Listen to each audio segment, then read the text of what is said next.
I am Valerie, 34 years old, and for a living, I hunt ghosts.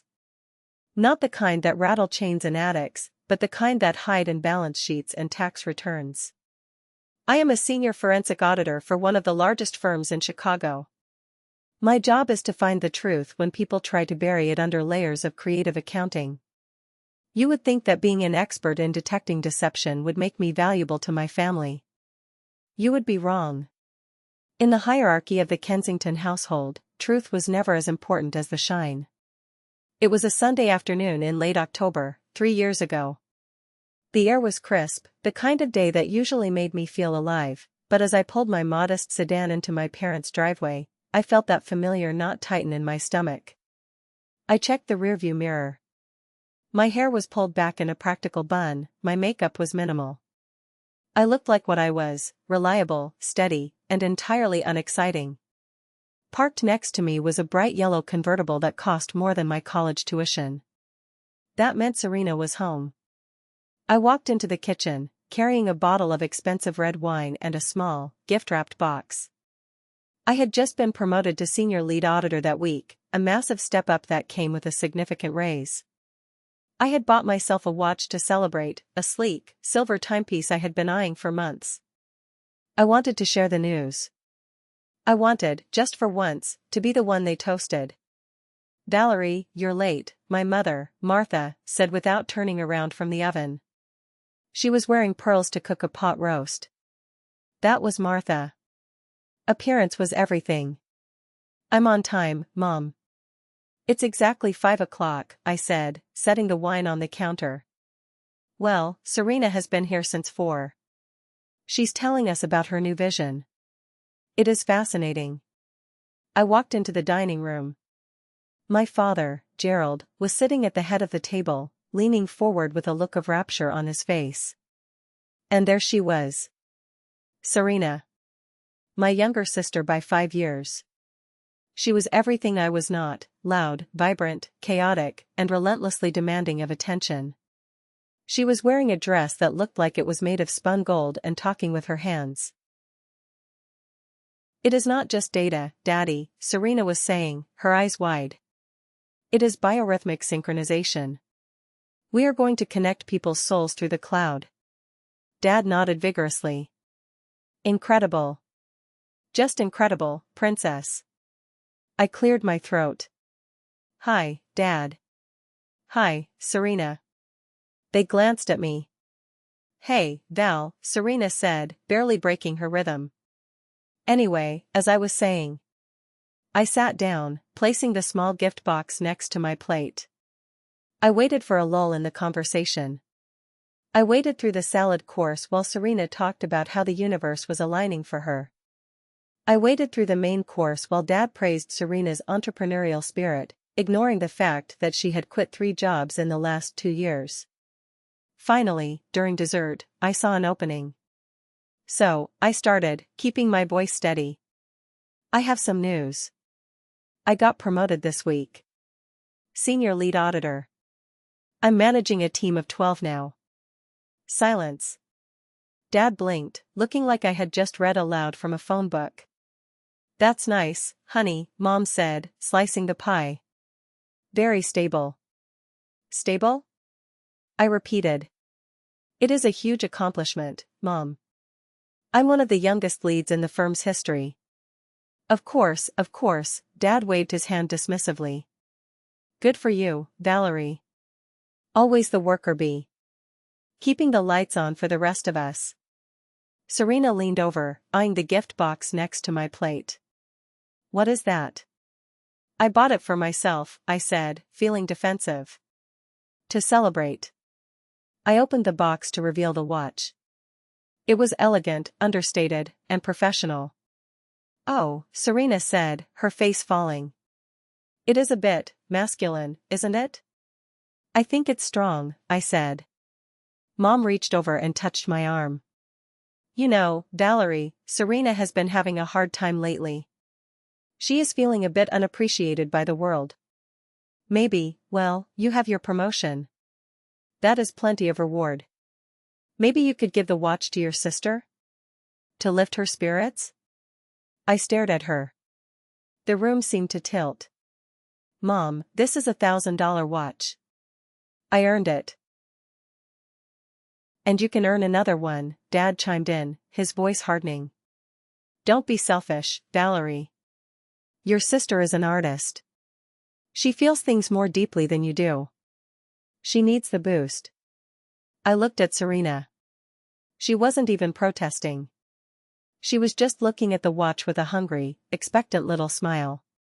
No, I said, closing the box. The temperature in the room dropped 20 degrees. Fine, Serena sighed, leaning back dramatically. I don't need charity from a glorified calculator anyway. I have something much bigger on the horizon. Something that will make $1,000 watch look like a toy from a cereal box. Dad beamed at her again, the tension forgotten instantly as the spotlight returned to its rightful owner. Tell us, princess. Tell us everything. I gripped the box under the table, my knuckles turning white. I should have left then. I should have walked out and never looked back. But I stayed. I stayed because I still thought I could save them from themselves. 2 weeks later, the call came. Emergency family meeting, Serena's text read. Essential attendance required. I walked into my parents' living room to find it transformed. The coffee table had been pushed aside. A projector screen was set up in front of the fireplace. The lights were dimmed. Serena stood at the front of the room like Steve Jobs, wearing a black turtleneck and holding a laser pointer. Sit, Mom ushered me to the sofa. Dad was already in his recliner, a notepad on his lap, looking like he was about to witness the signing of the Declaration of Independence. Welcome, Serena began, her voice dropping an octave to sound serious. You are not just my family tonight. You are the first potential investors in the future of humanity. She clicked a button. The screen lit up with a logo that looked like a swirling galaxy. The words Luminosphere appeared in silver font. The problem, Serena said, pacing, is disconnection. The solution? Luminosphere. We use AI-driven wellness algorithms to harvest emotional data and sync it with the blockchain. I frowned. Harvest emotional data? What does that mean? Questions at the end, Valerie, Dad snapped. Serena continued. It was a masterclass in buzzwords. She used terms like synergy, paradigm shift, and quantum ledger without actually explaining what the product did. Was it an app? A wearable device? A cult? It was unclear. But the slides were beautiful. There were photos of smiling people doing yoga on mountaintops and graphs with arrows pointing exclusively up to the right. And here is the best part, Serena said, clicking to the final slide. Projected revenue for year 1, $2 million. Year 3, $50 million. Dad let out a low whistle. $50 million. I have already secured interest from top venture capitalists in Silicon Valley, Serena lied. I knew she was lying because her left eye twitched, a tell she had had since she was 6. But I wanted to give my family the first chance. I want us to be rich together. She turned on the lights. I am looking for an angel investment. Seed money to build the prototype and secure the office space. How much? Mom asked, her checkbook already half out of her purse. $750,000, Serena said. I choked on my water. 750,000? Serena, that is insane. You don't even have a business plan. You have a PowerPoint presentation. It is called a pitch deck, Valerie, Serena sneered. And it is industry standard. Dad, I turned to him. Please tell me you are not considering this. That is everything. That is more than everything. Dad stood up, walking over to Serena and placing a hand on her shoulder.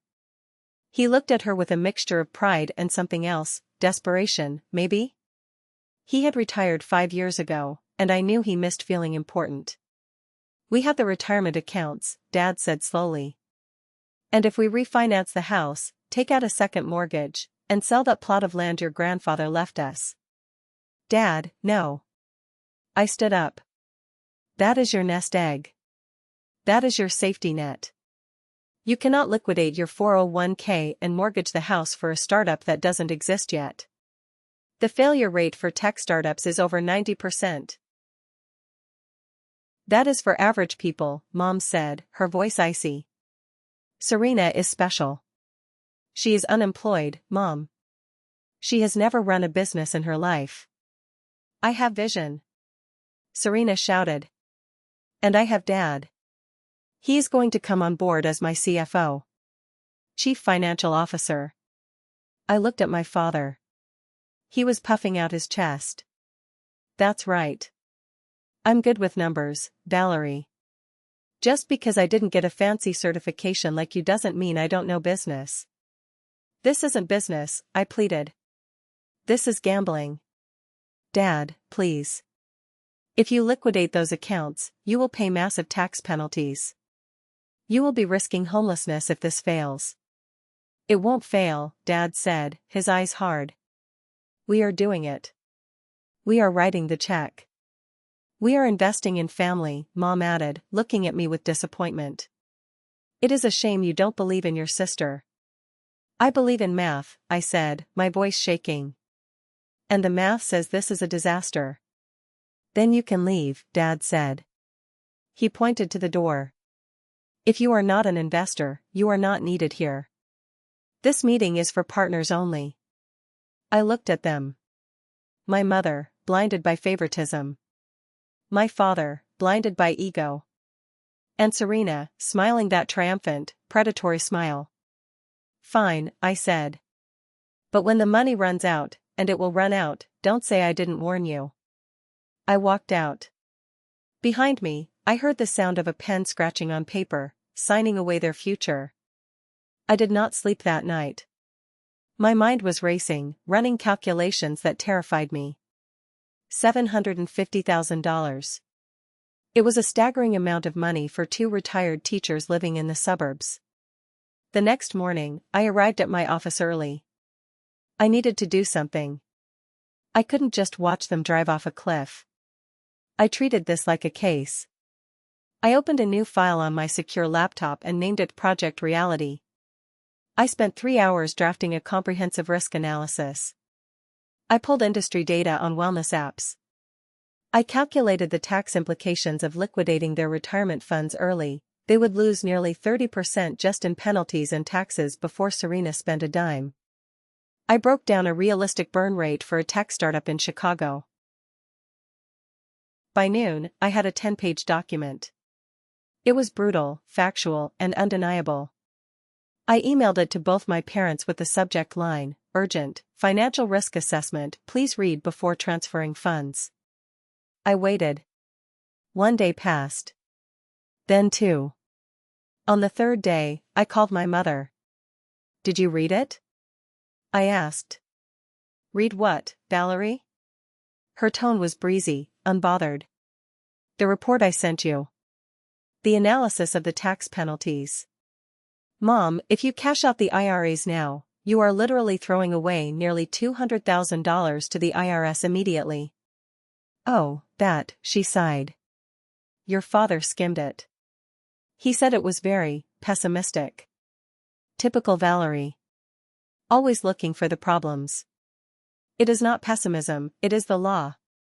Did you transfer the money? We wired the first installment this morning, she said. $300,000. Serena needs to secure the office space. She found this beautiful loft downtown. Exposed brick, floor-to-ceiling windows.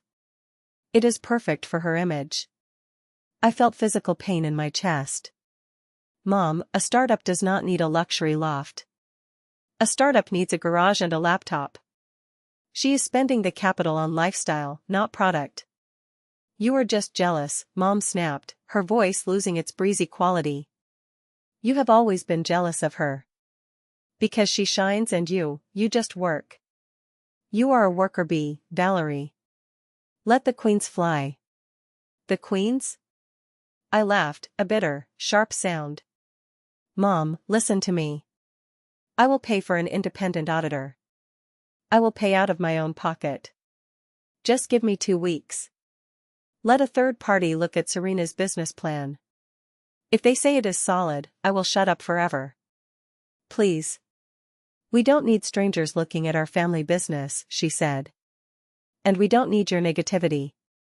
Unless you are calling to congratulate your sister, don't call. The line went dead. I sat in my office, surrounded by awards for excellence in fraud detection, feeling utterly useless. I stared at the phone. I realized then that facts didn't matter to them.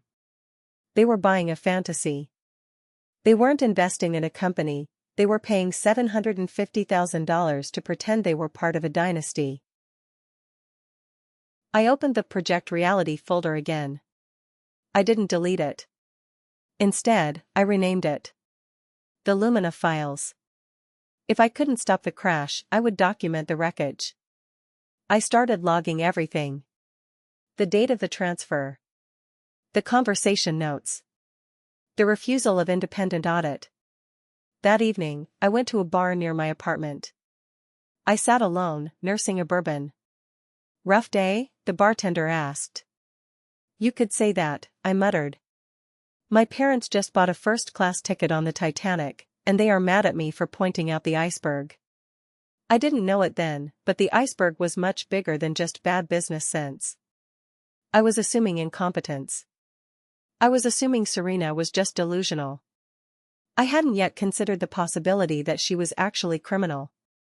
And I certainly hadn't considered that my father, the man who taught me to balance a checkbook when I was 10, was going to be her accomplice. I took a sip of the bourbon. It burned, but the cold reality settling in my gut burned more. I was alone. For the first time in my life, I was truly, completely alone. 6 months passed in a blur of silence. The soft ban from the family was in full effect. I wasn't officially disowned, but I was erased. Sunday dinners happened without me. Group chats went dormant. I would see photos on Facebook, Mom and Dad smiling next to Serena in her new, cavernous office, holding glasses of champagne. In the photos, Serena looked triumphant. Dad looked important in a new suit. Mom looked proud. And I was nowhere. My life became a quiet rhythm of work and solitude. Then, one Tuesday evening, my apartment door jamb broke. The lock stuck, trapping me inside. I called a local handyman service, and an hour later, Dean arrived. Dean was 36, with sawdust in his beard and hands that looked like they actually built things. He wasn't a suit. He wasn't corporate. He fixed the lock in 10 minutes, then noticed my bookshelf. You like true crime? He asked, pointing to a stack of books on financial scandals. I live it, I said. I'm a forensic auditor. Ah, he smiled, and his eyes crinkled at the corners. So you're the one who finds the bodies? The financial ones, yes. We ended up talking for 2 hours. He was a carpenter who ran his own small restoration business. He was honest. Blunt. When I told him the abbreviated version of my family drama, he didn't offer platitudes. They sound toxic, Dean said, taking a sip of the coffee I had made him. Why do you keep trying to break back into a burning house? Because they're my family, I said. That's biology, Dean countered. Family is who shows up when your lock breaks. Dean started showing up. We went for dinners. We took walks by the lake. He was the anchor I didn't know I needed. He was the first person who looked at my life and validated my reality. When I showed him Serena's Instagram, now featuring a leased Mercedes G-Wagon, he didn't say good for her. He said, that is a $60,000 lease. How is she paying for that if the company hasn't launched a product yet? Exactly, I said. It's the burn rate. She is incinerating the capital. One evening, about a year into the Luminosphere era, I was at Dean's workshop watching him sand a table. My phone buzzed. It was a notification from Instagram. Serena had posted a new story. I clicked it. It was a video tour of her executive suite. Custom Italian furniture. A barista bar in the corner of the office. And there, sitting at a massive mahogany desk, was my father. The CFO hard at work. Serena chirped in the video. Dad waved, looking flushed and happy. He was holding a stack of papers. I paused the video and zoomed in. The papers weren't financial projections. They were swatches for curtains. Look at this, I showed Dean. He thinks he is working. He is picking out drapes. Dean frowned. It is a playhouse, Val. They are playing pretend with $750,000. I have to check something, I said. I opened my laptop right there on Dean's workbench. I logged into the state's business registry. I wanted to see if they had filed their annual report. They had. But when I looked at the filing, my blood ran cold. The registered agent wasn't Serena. It was a shell company based in Delaware. And the manager listed wasn't Serena either. It was GW Holdings. GW, I whispered. Gerald Whitney. My father. What does that mean? Dean asked. It means he isn't just watching, I said, feeling sick. He is legally on the hook. If this goes down, he doesn't just lose his money. He is liable. I closed the laptop. The silence in the workshop was heavy. Let them go, Val, Dean said softly. I can't, I said. Not yet. 18 months in. The invite arrived in the mail on heavy, cream-colored cardstock with gold foil lettering. Luminosphere Gala, celebrating vision. I wasn't going to go. But Mom called me. It was the first time we had spoken in months. Valerie, she said, her voice tight. Your sister wants you there. It would mean a lot to the family. Please. Just for one night, put away the calculator and be a sister. So I went.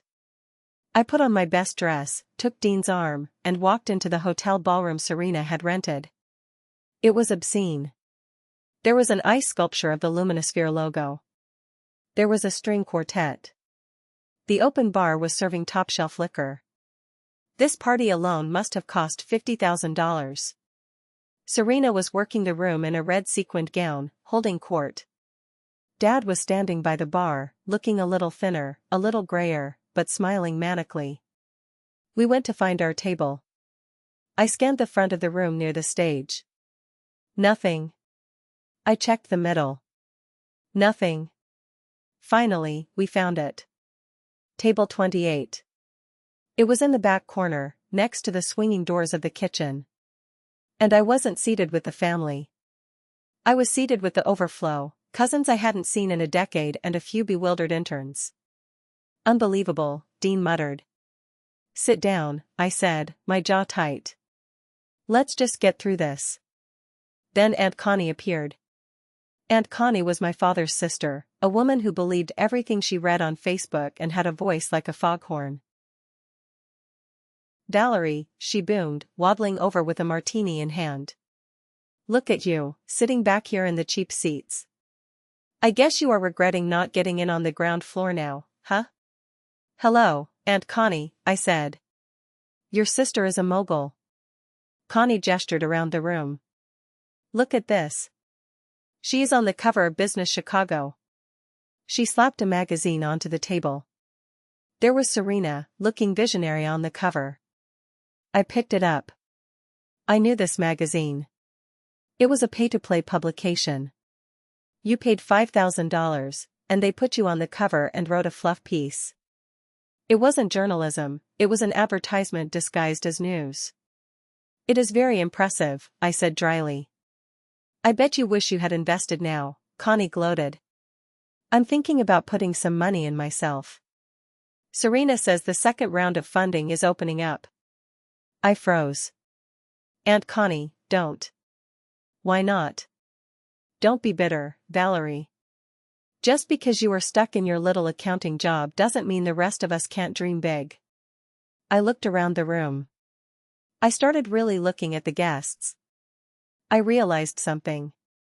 I didn't recognize any of the business leaders in Chicago. I knew the players in this town. These people, they looked like extras. They were drinking the free booze and eating the shrimp, but nobody was talking business. They were talking about the weather, sports, celebrity gossip.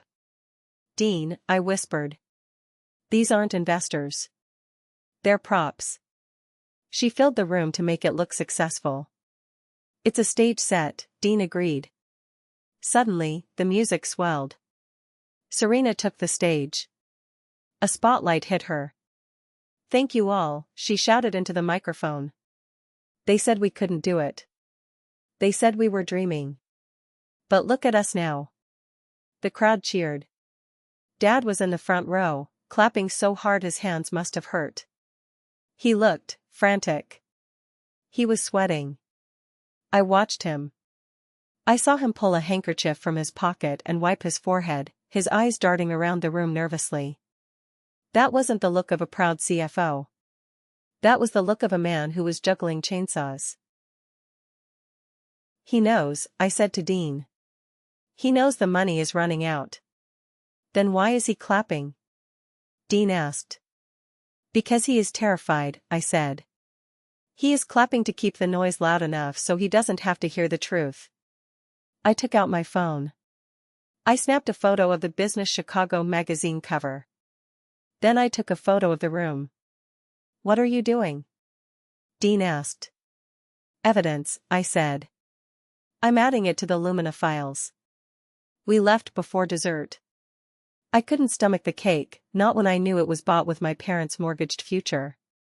Year 2 brought a new level of darkness. The initial $750,000 was gone. I knew it. The burn rate of a downtown office, a luxury car, a staff of 5 do-nothing assistants, and parties like the gala would have drained that account in 18 months max. Serena needed fresh blood. Aunt Connie called me on a Tuesday. "Valerie, I need your help with a wire transfer. The bank is asking for some code." "What wire transfer, Connie?"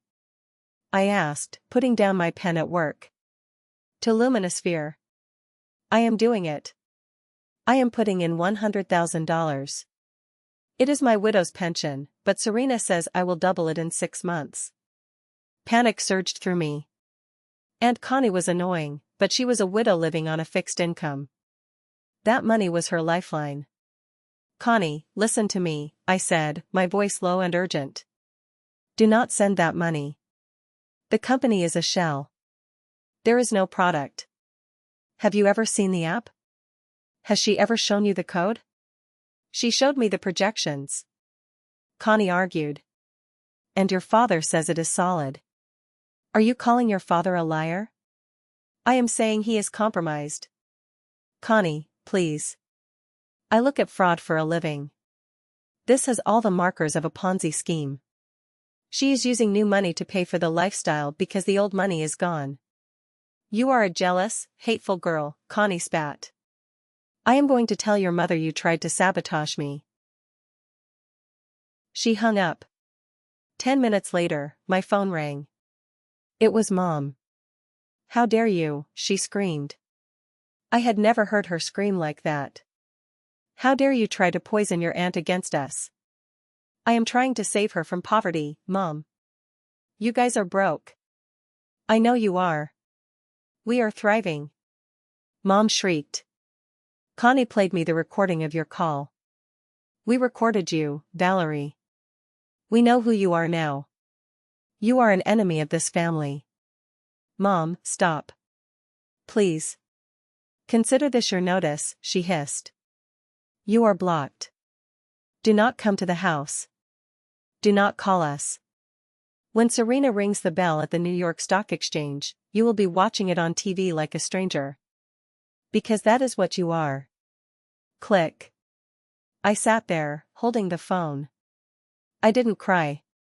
I was past crying. I felt a cold, hard resolve settle in my chest.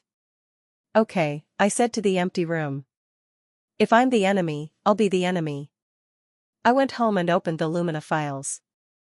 I stopped looking at it as a family tragedy and started looking at it as a crime scene. I began digging into the public records with a forensic intensity one usually reserved for cartel money laundering cases. I found the cracks. And then, I found the smoking gun. Year 2.5. I was working late at my apartment. Dean was asleep on the couch, but I was wired on coffee and adrenaline. I had spent weeks tracking the digital footprint of Luminosphere. Since they had taken money from Aunt Connie, they had inadvertently crossed a line. If they had just burned their own money, it was stupidity. Taking money from others with false promises? That was fraud. I pulled up the quarterly financial reports Serena had filed with the state to maintain her LLC status. They were sloppy. The revenue columns showed consulting fees of exactly enough to cover the lease payments and credit card bills. There were no client names. Just generic income that matched their expenses perfectly. But then I saw the metadata on the PDF files. I opened the document properties for the Year 2 financial statement. Author, G_Whitney_home_PC. Last modified by, Gerald Whitney. My father wasn't just signing checks. He was creating the documents. I zoomed in on the signature page. It was digital, but I recognized the handwriting style instantly. The loop on the Y, the sharp cross on the T. Then I saw something that made me gasp. In the assets column, there was a line item, intangible IP valuation, $2 million. That number was completely fabricated to make the company look solvent. And right next to it was a small initial, GW. My father had cooked the books. He had artificially inflated the value of the company to justify taking Aunt Connie's money. He wasn't a victim of Serena's charm anymore. He was her co-conspirator. He was using his old accounting knowledge not to keep her honest, but to help her hide the lie. "Oh, Dad," I whispered, tears finally stinging my eyes. Why? I knew why. Because he couldn't admit he was wrong. He had bet his entire life on Serena. If she failed, he failed. So he was fixing the numbers to keep the illusion alive for just one more month, one more week. He was digging a hole so deep he would never climb out. I printed the documents. I added them to a physical binder. I had enough now to go to the authorities. I had proof of wire fraud. I had proof of falsified business records. I looked at Dean sleeping on the couch. I looked at the photo of my family from 10 years ago on my mantle. I couldn't turn them in. Not yet. I wasn't ready to be the one who put handcuffs on my father. But I knew it was coming. The math always wins. You can lie to investors, you can lie to your family, but you cannot lie to the math. I closed the binder. The cover simply read, "The End." If you are enjoying this story and want to support the channel, please take a moment to hit that like button and subscribe. It really helps us grow. Also, drop a comment below telling me which city or state you are watching from. I love seeing where our community is around the world. Thank you. Year 3. November.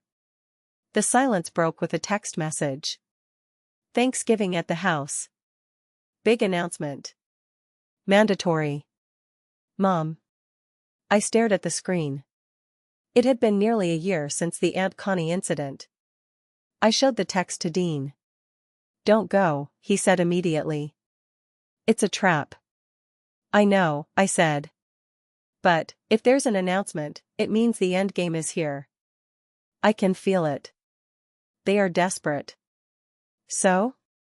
"So I need to see it," I said. "I need to see it finish. I need closure, Dean. I can't just read about their arrest in the newspaper. I need to look them in the eye." "Okay," Dean sighed. "But wear armor."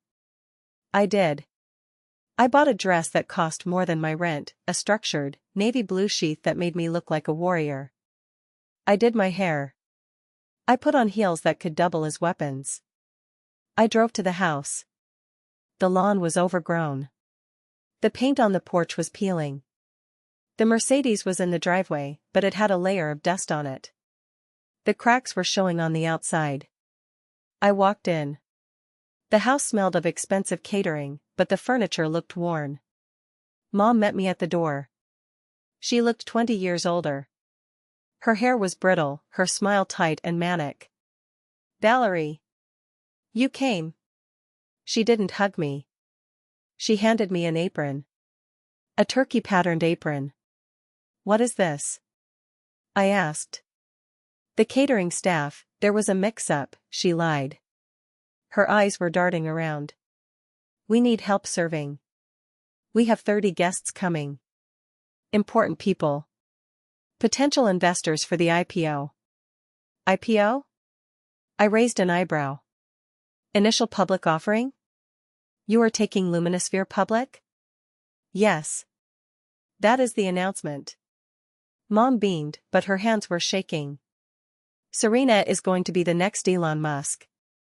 Now, put this on. We need the appetizers circulated. I looked at the apron. I looked at my navy dress. No, I said. Excuse me? I am a guest, Mom. I am your daughter. I am not the help. Valerie, don't start, she hissed. We need this to go perfectly. If we get these investors on board, everything will be fine. Just, please. I saw the desperation in her eyes. It was terrified, raw panic. Fine, I said cold. I will help. But I am not wearing the turkey apron. I took a tray of champagne glasses. I walked into the living room. It was packed. But just like the gala, the guests were off. There were the neighbors. There was the mailman. There were people from Dad's old golf club who clearly didn't understand what tech was. Serena was holding court by the fireplace. She looked thin, gaunt even. Her makeup was heavy, trying to hide the dark circles under her eyes. She was talking fast, too fast. And when we hit the Nasdaq, shares will triple, she was saying. I circulated with the tray. I approached a corner where Dad was whispering to Serena. They didn't see me. Dad, Mr. Henderson is asking for the prospectus, Serena hissed. I don't have a prospectus. Just tell him it is confidential until the filing, Dad whispered back, his voice hoarse. I moved some money from the Aunt Connie account to cover the catering, but the check to the venue bounced this morning. We need Henderson to write a check tonight, Serena. Tonight. Or the lights go out on Monday. I know, she snapped. I'm trying. But they are asking too many questions. Just smile, Dad grabbed her arm. Smile and sell the dream. It is the last set of books I can fix, Serena. The IRS sent a notice to the registered agent yesterday. We are out of time. I stepped back into the shadows. My heart hammered against my ribs. The IRS. That was it. That was the death knell.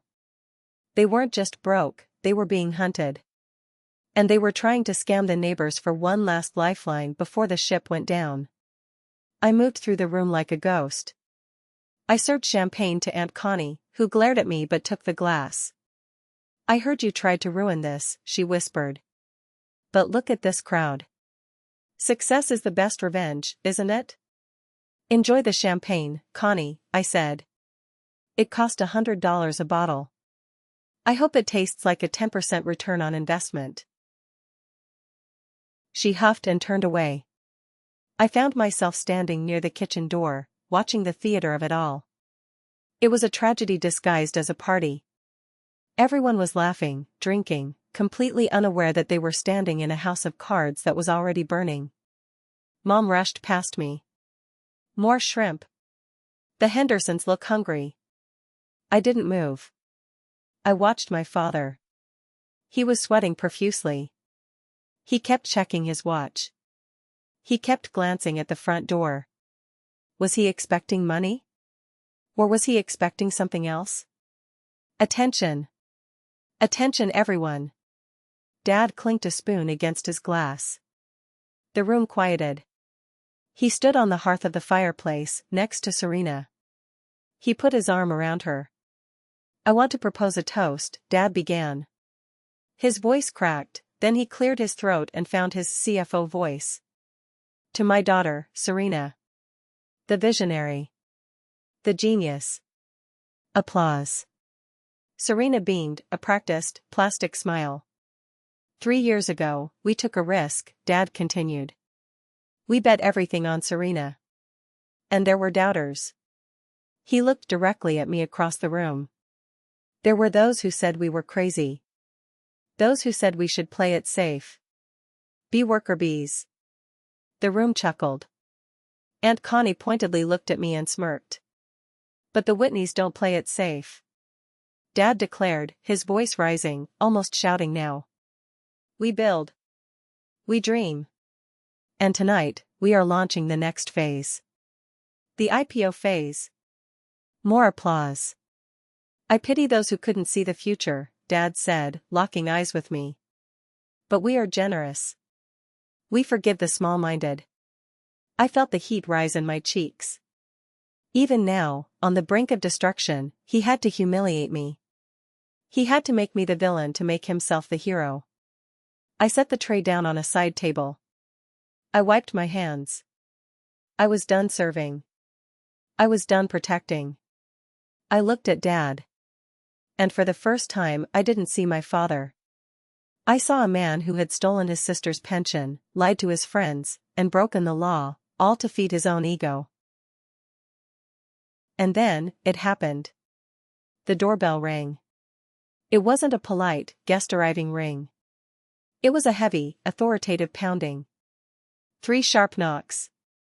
Bang. Bang. Bang. The room went silent.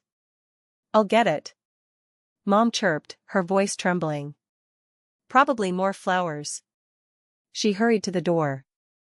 I watched. I knew. The forensic auditor in me knew exactly who knocks like that. Mom opened the door. FBI. Step aside. A voice boomed through the hallway. 4 agents and windbreakers with FBI in yellow block letters stormed into the foyer. The glass in Dad's hand shattered on the hearth. The silence that followed was absolute. 30 people froze. The music seemed to die instantly. Leading the agents was a woman I recognized. Agent Rowan. We had met at a conference years ago. She looked sharp, professional, and terrifying. She walked into the living room, her eyes scanning the crowd. We are looking for Serena Whitney and Gerald Whitney, she announced. Her voice wasn't loud, but it carried to every corner of the room. Serena gasped. She took a step back, knocking over a vase on the mantel. It crashed, the sound exploding like a gunshot in the quiet room. What is the meaning of this? Dad stammered. He stepped forward, trying to summon some of his bluster. This is a private party. You cannot just barge in here. Gerald Whitney? Agent Rowan asked. Yes, but you are under arrest for securities fraud, wire fraud, and conspiracy to commit money laundering, Rowan said. She moved efficiently. Serena Whitney? No, Serena whispered. Her face had gone chalk white. No, this is a mistake. I am a CEO. I am launching an IPO. You are running a Ponzi scheme, Ms. Whitney, Rowan said, nodding to her partner. 2 agents moved forward, pulling handcuffs from their belts. The room erupted. Oh my God! Aunt Connie screamed. The Hendersons backed away, looking like they wanted to disappear into the wallpaper. Mom stood in the doorway, her hands over her mouth, making a high-pitched keening sound. Hands behind your back, the agent ordered Serena. Wait. Wait. Serena shrieked. She looked around the room, her eyes wild.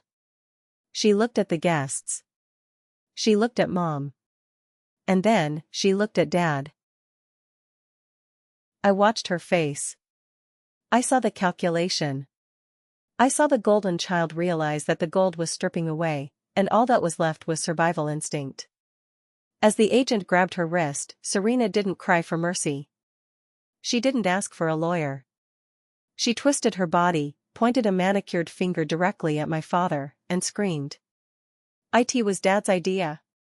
Serena's voice tore through the room, raw and ugly. I didn't do the math, she screamed, fighting against the agent's grip. He did. He is the accountant. He told me how to move the money. He told me to use Aunt Connie's check to pay the lease. Dad froze. He looked at his beloved daughter, the princess he had bankrupted his life for, the girl he had just toasted as a genius.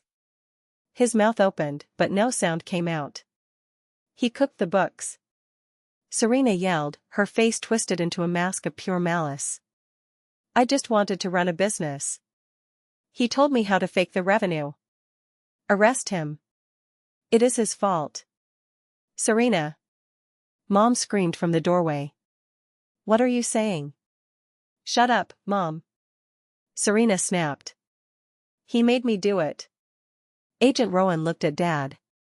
Gerald Whitney, turn around. Hands behind your back. Dad slumped. The air seemed to go out of him. He didn't argue. He didn't deny it. He just looked at Serena with a look of such profound brokenness that I almost looked away. Almost. He turned around. The handcuffs clicked. Click click. You have the right to remain silent, Agent Rowan began reciting the Miranda rights. No. No. Mom wailed. She took 2 steps forward, her hand clutching her chest, and then her eyes rolled back. She collapsed onto the hardwood floor with a heavy thud. Patricia. Mr. Henderson shouted. Someone call 911. Chaos exploded. Guests were rushing for the door, trampling over the spilled appetizers. The agents were trying to secure the scene. Aunt Connie was sitting on the sofa, sobbing into her martini glass. I stood by the kitchen door. I didn't move. I didn't scream. I just watched. I watched my sister, the genius, being dragged out the front door, still shouting accusations at our father. I watched my father, the CFO, being led out with his head bowed, shuffling like an old man. I watched the paramedics rush in for my mother. Agent Rowan paused as she passed me. She locked eyes with me. There was a flicker of recognition. She gave me a single, sharp nod. I know you tried, that nod said. I know you are clean. She walked out. I was left standing in the wreckage of the party. The victory dinner had become a crime scene. The balloon arch that said congratulations drifted lazily in the draft from the open door. I took off the navy blue heels. I walked over to where my mother was being revived by the EMTs. She opened her eyes, groggy and confused. She saw me. Valerie, she whispered. Fix it. Call your people. Fix it. I looked down at her. I can't fix this, Mom. Nobody can. The house cleared out fast. The guests fled like rats from a sinking ship. The police took Dad and Serena. Mom refused to go to the hospital, insisting she was fine, just overwhelmed. So there we were. Just Mom and me in the silent living room. The remnants of the party were everywhere, half-eaten shrimp, spilled wine, the shattered vase. Mom sat on the sofa, shivering under a blanket. You have to call a lawyer, she said, her voice trembling. The best one you know. We have to get them out tonight. I am not calling anyone, Mom, I said calmly. I poured myself a glass of water. What? She looked at me, her eyes hardening. This is your family. Your father. Your sister. They are innocent. This is a misunderstanding. It isn't a misunderstanding, I said. It is fraud. $2.3 million worth of fraud, according to the warrant I just saw on the table. 2.3? Mom blinked. No. That is impossible. We only invested $700,000. That was your money, I said. They stole the rest. From Aunt Connie. From the Hendersons. From credit cards opened in your name. You are lying, she spat. You are just happy this is happening. You always wanted Serena to fail. I felt a cold rage settle in my gut. Even now. Even with the FBI tape on the door, she was blaming me. I didn't want her to fail, I said. I wanted her to stop. I pulled out my phone. I opened the folder. The Lumina files. I knew, Mom, I said. I knew 6 months ago that Dad was forging the financial reports. I saw the documents. I saw his signature. Mom stared at me. You knew? And you didn't tell us? I tried. I shouted, my voice finally breaking. I tried for 3 years. I sent emails. I begged for an audit. You blocked me. You called me jealous. You told me I was the enemy. You should have tried harder, she screamed. You are the expert. You should have saved us. I stood up. I looked at this woman who had chosen the lie over the truth every single day for 3 years. I am not a lifeguard, Mom, I said. I warned you the water was full of sharks. You pushed me in, and then you jumped in after the sharks because you thought they were dolphins. I am not burning myself to keep you warm anymore. I walked to the door. Where are you going? She cried. You can't leave me here alone. I am going home, I said. Dean is waiting for me. He is making pizza. It is going to be quiet and cheap and honest. Good luck, Mom. I walked out into the cool night air. I didn't look back at the house. I knew I would never step foot inside it again. 2 months later.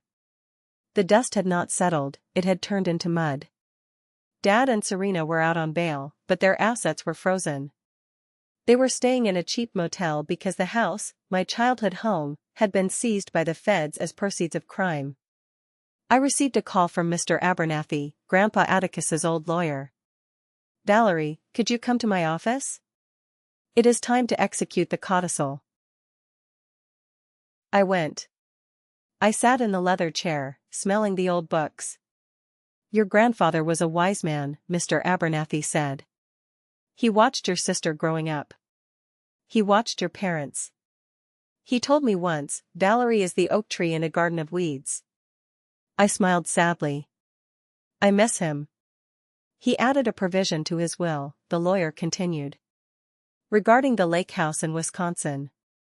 My heart jumped. The lake house. It was a beautiful cabin on the water where I had spent my best summers. I assumed Mom and Dad had inherited it and would sell it to pay for legal fees. He left the lake house to you, Mr. Abernathy said. Exclusively.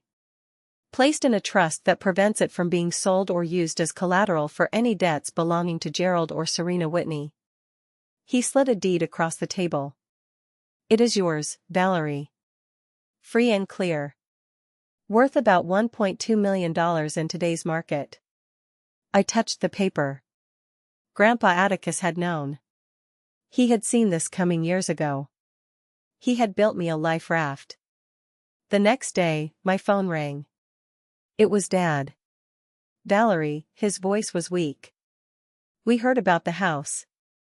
Hello, Dad. Listen, honey. We are in a bad spot. The lawyers, they want a retainer of $50,000 each. And we have nowhere to live. If you sell the lake house, we could fight this. We could get Serena a good plea deal. We could save the family. I closed my eyes. I imagined the lake house. The quiet dock. The smell of pine. No, Dad, I said. Silence. Then, anger. No? Are you kidding me? Your sister is looking at prison. I am looking at prison. You are sitting on $1 million that belongs to the family. It belongs to me, I said firmly. Grandpa left it to me because he knew you would do exactly this. He knew you would feed everything into the fire to save Serena. You are selfish, Dad spat. Cruel. I raised you better than this. You raised me to be honest, I said. So I am being honest. I am not giving you a dime. You committed fraud, Dad. You hurt people. Aunt Connie is working as a greeter at Walmart because of you. I am keeping the house. It is the only thing in this family that isn't a lie. I hung up. Then I blocked his number. The trial didn't happen. They didn't have the money to fight it, and the evidence I had, and the evidence the FBI found, was overwhelming. Serena took a plea deal. But true to form, she didn't just plead guilty. She testified against Dad to shave time off her sentence. She painted herself as the naive victim of a manipulative father. It didn't work entirely. The judge saw through her. You were the CEO, the judge said at sentencing. You spent the money. You signed the checks. Serena was sentenced to 5 years in federal prison. Dad got 3 years. His sentence was reduced due to his age and health issues, but the real punishment wasn't the jail time. It was the ruin. He was stripped of his CPA license. He was banned from ever holding a financial position again. The civil suits from the investors took everything else. The house, the cars, the pensions. Mom and Dad were left with absolutely nothing. Aunt Connie refused to speak to them. The neighbors shunned them. They were pariahs. I went to the sentencing. I sat in the back row with Dean. When the gavel came down, I didn't feel happy. I didn't feel vindicated. I just felt tired. It was a tragedy of ego. Mom was sobbing in the front row. She looked around, looking for someone to comfort her. Her eyes met mine. I didn't look away. But I didn't get up either. I squeezed Dean's hand. Let's go, I whispered. We walked out of the courthouse into the bright afternoon sun. The air tasted clean. 1 year later, I drove out to the federal prison camp in West Virginia. I needed to see her. Just once. Serena walked into the visiting room wearing khaki scrubs. Her hair was cut short, brown and dull. No more blonde highlights. No more designer makeup. She looked smaller. She sat down behind the glass. She picked up the phone. You came to gloat, she asked. Her voice was scratchy. No, I said. I came to see if you were okay. She laughed, a harsh, barking sound. I am in prison, Valerie. I sleep on a cot. I scrub toilets for 12 cents an hour. How do you think I am? I heard about Dad, she said. Mom says he had a minor stroke in his facility. He is recovering, I said. Mom is living in a subsidized apartment in Ohio. She works part-time at a bakery. It is not fair, Serena said, her eyes flashing with that old, familiar fire. We were so close. If the funding had come through, if that IPO had worked, we would have been legends. I stared at her. Serena, there was no product. It was never going to work. You were stealing money. It is called business, she hissed. Everyone fakes it until they make it. I just got caught. You were just lucky, Valerie. You played it safe and you got lucky with the house. I leaned forward. I wasn't lucky, Serena. I was careful. And I was honest. You didn't get caught because of bad luck. You got caught because you threw Dad under the bus, and you threw logic out the window. She sneered. Whatever. Enjoy your lake house. I bet it is lonely. It isn't, I said. Dean and I are getting married there next month. Her face fell. For a second, just a second, I saw the little sister I used to play with. The one who was insecure and just wanted to be seen. Congratulations, she whispered, and it almost sounded sincere. Goodbye, Serena, I said. I hung up the phone. I drove straight to the lake house. It was sunset when I arrived. The water was turning golden purple. Dean was on the dock, hammering a loose board. He stood up when he saw me, waving his hammer. I walked down to the water. I took a deep breath. For 30 years, I had tried to be the daughter they wanted. I had tried to save them. I had tried to buy their love with loyalty. And all it got me was hurt. Real loyalty, I realized, was what Dean gave me. Showing up when the lock breaks. Real worth wasn't in a stock price or a magazine cover. It was in the quiet truth of a life built on solid ground. I had lost my parents. I had lost my sister. But as I stood there on Grandpa Atticus's dock, holding Dean's hand, I realized I hadn't lost myself. And that was enough. Looking back at the ruins of my family, I sometimes wonder if I was too cold. My mother still tells relatives that I stole her inheritance by keeping the lake house, while my father sits in a cell because his golden child sold him out for a plea deal. I sleep soundly at night, but I have to ask, was I wrong to let them hit rock bottom, or was I the only one who actually respected them enough to let them face the consequences of their own choices? Thank you for watching. If you've ever had to cut off a toxic family member to save your own sanity, hit that subscribe button. Share your story in the comments, I read every single one. And remember, sometimes no is a complete sentence. See you in the next story.